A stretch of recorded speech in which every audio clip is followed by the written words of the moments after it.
सगळ्यांना। आणि हे बघा लोकेशन थोडंसं वेगळं आहे आणि मी स्टार्टिंग पासून दाखवू नाही शकले कारण मी आज थोडीशी आलेली होती बाहेर आणि पावसाचं खूप वातावरण होतं, थोडीशी धावपळ होती गाडींची, त्याच्यामुळे मग मी डायरेक्ट इथे आली आणि मगच म्हटलं चला तुमच्याबरोबर पण शेअर करू। आणि इथे येतोय पाऊस, तुम्हाला दिसत नसेल कारण मी बाहेर आलेली आहे आणि बऱ्यापैकी पाऊस येत होता। आणि हे बघा मामी ना, मामी पाऊस लागू नये म्हणून हे बघा ताडपत्री बांधत होती आणि इकडे खूपच हा दिसतंय ना मग, आणि इकडे खूपच पाऊस येत होता। हे बघा मामीनी ताडपत्री बांधती, मामी एवढ्या पाणीमध्ये, मामी इकडे बघा। आणि मी आलेली होती माझ्या मामीकडे आणि मामाकडे, थोडस कार्यक्रम होता आमचा घरगुती कार्यक्रम, म्हटलं चला। आणि मी आली तेव्हा खूपच पाऊस होता आणि आता पण बाहेर पाऊस होतोय। मी आले आता घरामध्ये, मी दाखवते बघा। आणि हा जेवणाचा टाइम होऊन गेलेला आहे आणि बघा इथे पंगत बसलेली मामा, हा माझा मामा आहे, लाईक करा, सबस्क्राइब करा। हा मामाने बघा सांगितलं, आता मामांच्या सांगण्यावरून सबस्क्राइब करा आणि लाईक करा। विशाल विशाल जेवायला बोलव ना। आणि हे बघा डायरेक्ट बिर्याणी बनवलेली, ही माझी मोठी मामी आहे, तिथे मम्मी तर माहितीच आहे, आणि इकडे मावशी बसलेली, मावशी इकडे बघ, जेवायला या ना। हा ते बघा तिने बिर्याणी बनवलेली, थांबा मी तुम्हाला बॅगची कॅमेरा, बघा तिने बिर्याणी बनवलेली मस्त अशी झणझणीत। मामीनी, ही मोठी मामी आहे, लहानी मामी बाहेर पावसाचं थोडस हे करतीये, मामा जेवण करतोय।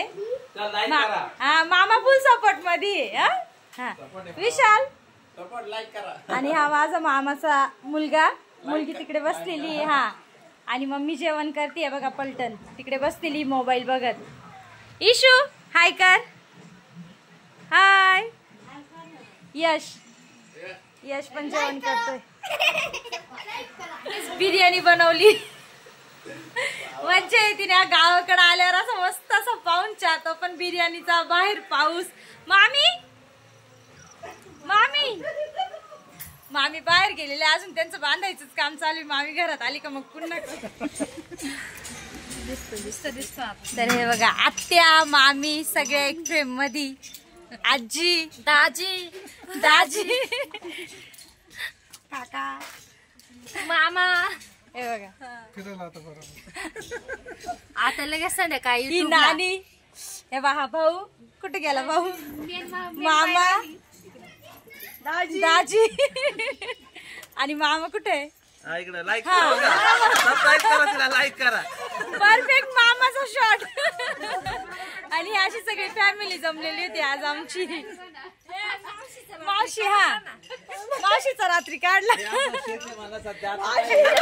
आणि हे माझ्या मामाचं शेत आहे, आता तो काही दिवसांनी तयार करणार आहे।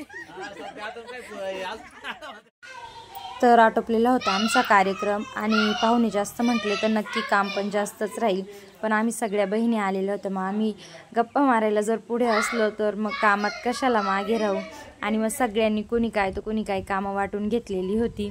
आणि इथे कार्यक्रमासाठी टँकर मागवलेला होता, कारण मामा राहतो वणीला आणि वणीला 4 ते 5 दिवस पाणीच येत नाही, त्याच्यामुळे मग टँकरमधलं पाणी पण रिकामं करायचं होतं। मग प्रत्येकाने मामीला पण मदत झाली आणि कोणी लहान्या मामीकडलं पाणी भरत होतं तर कोणी मोठ्या मामीकडलं।